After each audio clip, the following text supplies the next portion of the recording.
Boa tarde, pessoal. Tudo bem com vocês?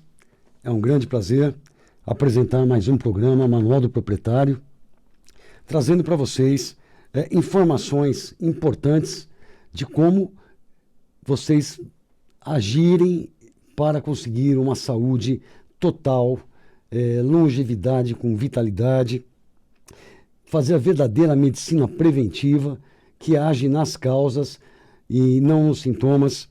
E é por isso que nós temos aí, ao longo de muitos anos, mais de uma década, algumas frases que orientam, que são o lema do nosso trabalho. Entre elas, vocês já conhecem, não existe 1 milhão de causas diferentes para 1 milhão de doenças crônico-degenerativas diferentes. Grande parte dessas doenças ocorrem por meia dúzia de situações que vêm agindo no nosso corpo durante anos, décadas, até que as doenças eclodam. O nosso organismo perde o equilíbrio, perde a homeostase e assim as doenças ficam fáceis de se manifestar e evoluir.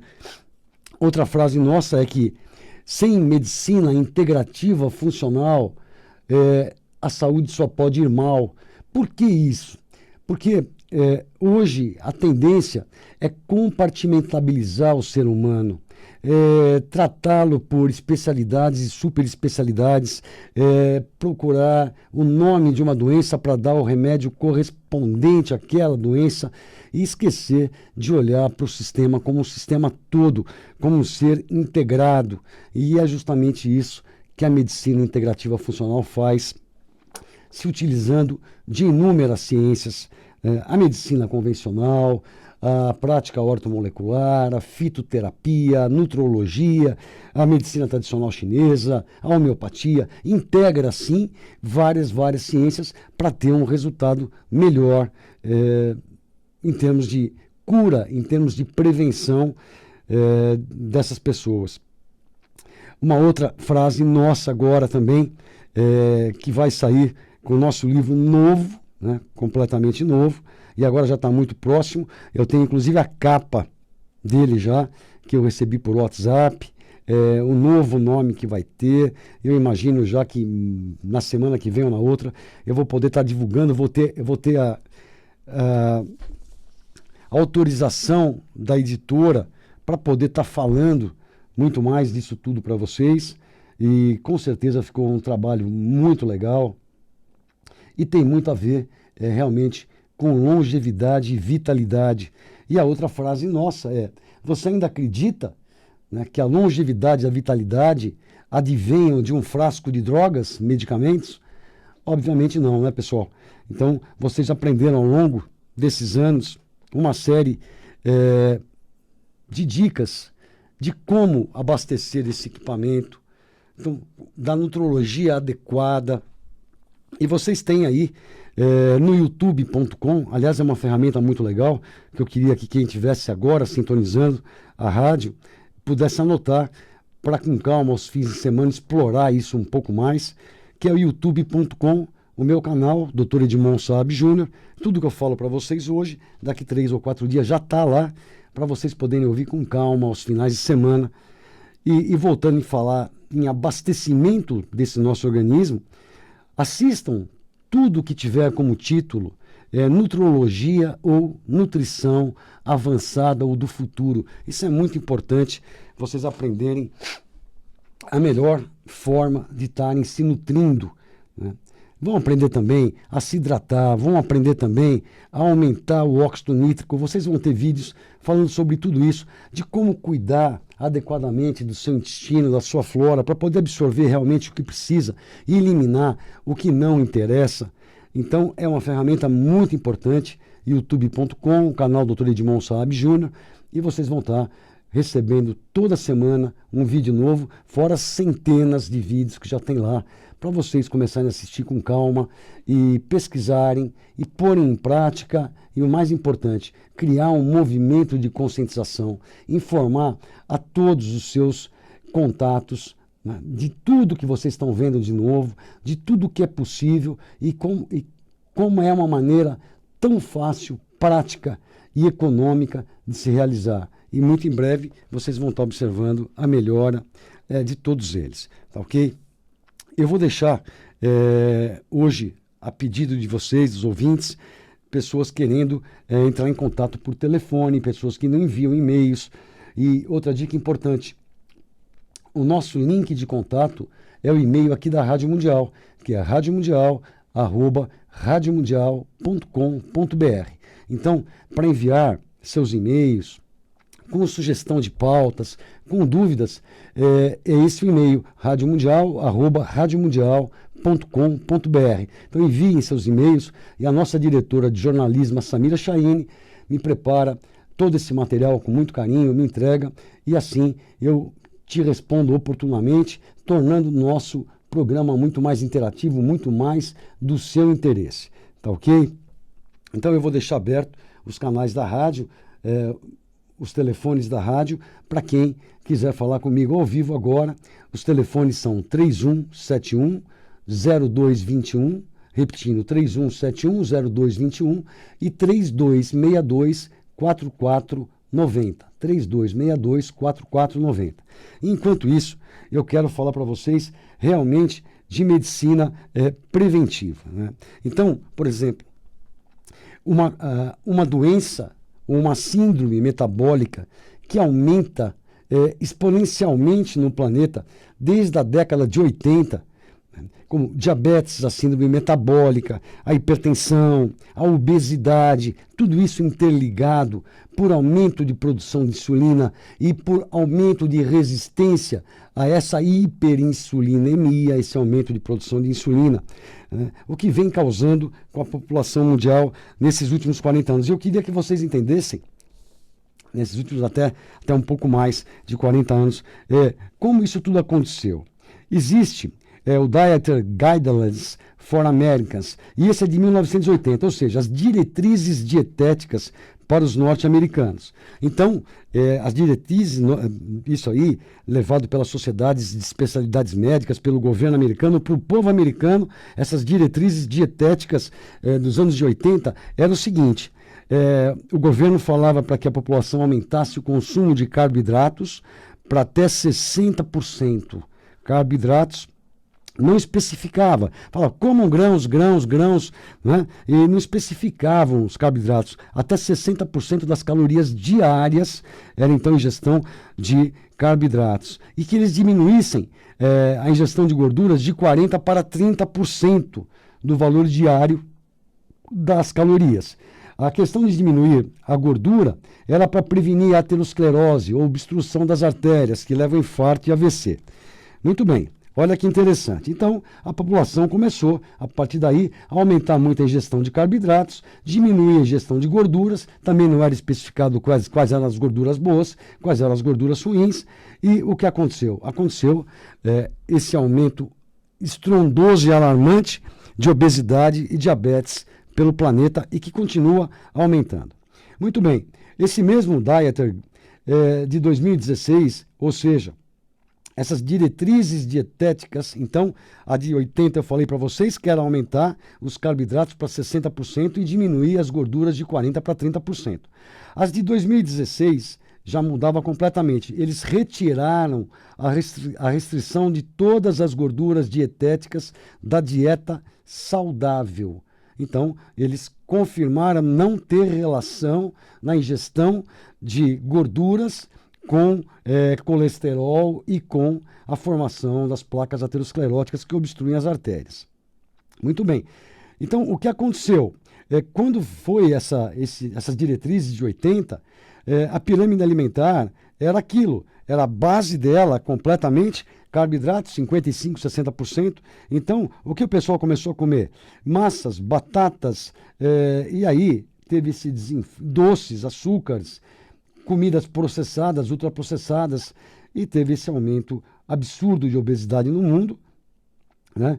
E que leva a aumento da taxa de glicose e de insulina na corrente sanguínea. Então veja que todo esse problema que a gente enfrenta hoje foi criado realmente por desinformação, por má orientação, por orientação científica errada passada para a população.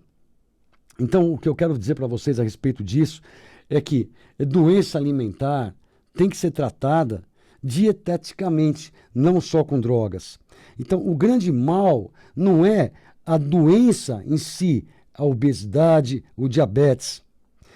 O grande mal é a não investigação do que a causou, né? E a escolha da melhor forma de tratamento. Porque quando você recebe o diagnóstico que está diabético, vão te dizer assim, isso é uma doença idiopática. Idiopática significa, tudo que a gente não sabe qual é a causa na medicina, a gente fala que é idiopática. A sua hipertensão é idiopática, o seu diabetes é idiopático. Na verdade, não sabem qual é a causa, né? Porque, na verdade, não procuram a causa. E muitas vezes elas são múltiplas e não única. Falam, então, que além de ser uma doença idiopática, você tem que ficar calmo, porque isso é uma doença crônica e progressiva. Pode ter implicação genética, você pode ter parentes que foram diabéticos. E falam ainda assim, olha, grande parte da população mundial desenvolve. E por que haveria você de não desenvolvê-la? Não é? É uma comorbidade muito prevalente, acontece com muita frequência. E por acaso você foi sorteado. E agora o que você tem a fazer é conviver com essa doença, com diabetes, com obesidade. E você está preocupado por quê? Existem várias drogas para tratá-la, na verdade, para controlá-la, mas não para curá-la. Então é mais ou menos assim a situação que a gente se encontra, não é? Por que que isso acontece? Acontece pelo excesso de consumo de açúcar ou do que vira açúcar na hora, carboidratos refinados, né? Que viram açúcar na hora, trigo refinado integral, arroz refinado branco, batata, fécula de batata, açúcar, tudo isso vira açúcar. O consumo exagerado de proteínas, né, também vai ser transformado em açúcar. Isso é importante para todo mundo que está achando que está fazendo dieta low carb, comendo aí meio boi por dia, ele também está fazendo aumento de produção de açúcar no seu corpo. E eu criei, até que eu chamo isso de uma pérolazinha, de um jeito bem prático para vocês entenderem, isso vai estar no livro novo de vocês, que assim, você nasce com uma capacidade para ir se enchendo de coisas tóxicas, né? Então, eu escrevi assim, passamos a vida comendo açúcar, ou o que vira açúcar na hora, como doces, refrigerantes, sucos, pães, bolos, biscoitos, bolachas, broinhas, massas, arroz refinado, excesso de grãos, até como milho e arroz integral, batatas, frutas em excesso, sucos processados, xarope de milho rico em frutose, presente em quase todos os alimentos industrializados, processados e superprocessados, como molhos para salada, ketchup, molho de tomate industrializado, fast food, álcool em excesso, também vira glicose. Então, nós nascemos assim como um saco vazio e vamos nos enchendo desse lixo em excesso, a glicose durante a vida. Então, cada vez que a gente vai se enchendo mais e mais de glicose, mais aumenta a produção de insulina. Por quê? Porque a insulina ela é importante para jogar essa glicose, tirar da corrente sanguínea e jogar para o interior das células.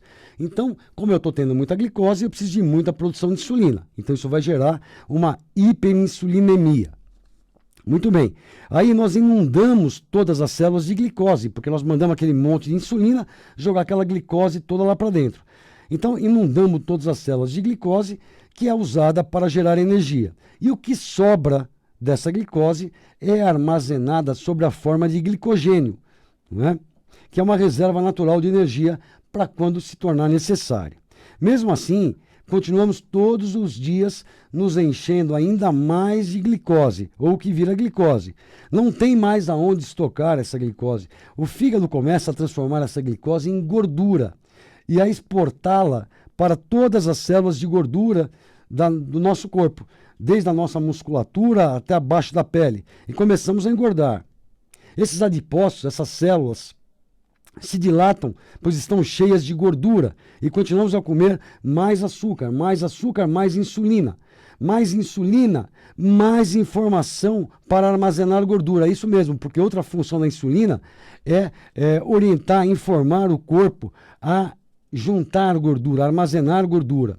Não tendo mais espaço, essa gordura começa a se depositar, não tendo mais espaço nas células periféricas de gordura, essa gordura começa a se depositar no interior dos órgãos, dentro do fígado, causando esteatose hepática. Então, essa esteatose hepática é mais um motivo para aumentar a resistência à insulina. Então, apesar de muita produção de insulina, ela não funciona e o corpo ainda manda produzir mais e mais insulina. Muito bem, porque a célula diz assim, eu não vou deixar entrar mais glicose aqui, não vou deixar a insulina jogar mais glicose aqui dentro, eu estou lotada. E aí o corpo faz o quê? Produz mais insulina, porque ele tem que arrancar essa glicose da corrente sanguínea, senão ele corre sérios riscos, até de vida, né? Então vai empurrando na marra mais glicose tóxica para dentro. Então, mais produção de insulina, mais resistência à insulina, a gordura não se encontra mais instalada só no fígado, agora também no pâncreas, esteatose pancreática, além de vários outros órgãos, dentro dos órgãos, né? Essa esteatose pancreática, a gordura no pâncreas, causa disfunção das ilhotas beta de Langerhans, que é onde se produz insulina. Então, aí se instala essa conjunção de fatores, se instala o diabetes tipo 2. Então, o processo se mantém cíclico e continuamente. Você procura o médico obeso, diabético e muitas vezes hipertenso. Essa é a regra, salvo poucas exceções. E esse, por sua vez, o médico, o que ele pode fazer? Segundo seus conhecimentos e as diretrizes de tratamento criada por conflitos de interesse, te prescreve mais remédios ainda para aumentar mais sua produção de insulina. Ou te dá a própria insulina para você se injetar mais várias vezes ao dia. Mas eu pergunto, mas não foi justamente o próprio excesso de insulina, a hiperinsulinemia, gerada pela desastrosa dieta que gerou toda essa catástrofe? Foi. Então, você não está todo lotado, inteiro lotado de glicose e gordura tóxica? Está. Muito bem. Então não seria mais coerente te orientarem a esvaziar-se desse lixo, ao invés de estocá-lo cada vez mais, com mais insulina? Perfeitamente. Ensinando o quê? A dieta adequada, gorduras boas, não é? Gorduras boas, gorduras do abacate, gordura do coco, gordura das amêndoas, das nozes, das castanhas, do azeite, gorduras boas e muitos vegetais, muitas fibras, proteínas moderadas, com predominância das proteínas de origem vegetal, porque elas estimulam muito pouco a produção de insulina. Então seria uma dieta adequada. Ao mesmo tempo que te ensinassem a fazer a dieta, o que a gente precisa fazer também para esvaziar todo esse lixo que está aí de glicose e gordura em todo o corpo? Te ensiná-lo a fazer jejuns periódicos para baixar essa insulina. Baixa essa insulina, em poucas horas, em 24 horas, se consome o glicogênio, que é a reserva de glicose, e aí o seu corpo vai ser obrigado a começar a queimar essa gordura das células, do próprio pâncreas, do próprio fígado, para ser transformado em mais glicose para você utilizar como energia, e você vai se limpando desse lixo todo que é a glicose e que essa glicose tóxica nas células e que esse monte de gordura estocado em tudo que é lugar. Justamente o inverso do que é feito. Mas não, são mais drogas e mais drogas para produzir mais insulina ou mais insulina ainda. Lógico, pessoal, que tem jeito, que tem horas que não tem outra maneira a não ser utilizar a insulina. A pessoa está prestes a entrar em coma, mas para se fazer um caminho de marcha ré, para se chegar à cura, teria que ser isso. Aprender a comer direito, fazer jejuns para poder se esvaziar desse lixo tóxico de gordura e glicose que foi se abastecendo durante uma vida inteira. Então, esse é o caminho realmente para a cura dessa doença, mas infelizmente ainda as pessoas não são orientadas nesse sentido. Eu vou dar depois, na semana que vem, um exemplozinho legal que eu bolei para vocês entenderem um pouco mais essa questão e terem um pouquinho mais de cuidado na hora de escolher os alimentos, como está alimentando, como está abastecendo esse nosso equipamento, esse corpo maravilhoso aqui, esse nosso organismo. Pessoal, eu quero desejar uma semana muito feliz a todos. Logo, logo nós estamos aí na primavera. Espero muito rápido estar trazendo informação para vocês do novo livro, que vai ser realmente fantástico em termos de complementar tudo que foi no primeiro, com muita coisa nova, e podemos fazer realmente medicina preventiva. E eu vou contar com o apoio de vocês, para cada um de vocês divulgarem para todos os seus contatos tudo a respeito do novo livro na hora oportuna. Então, uma semana maravilhosa, uma entrada muito legal na primavera em breve. Um abração do amigo Edmond. Até terça-feira que vem. Tchau, tchau, pessoal.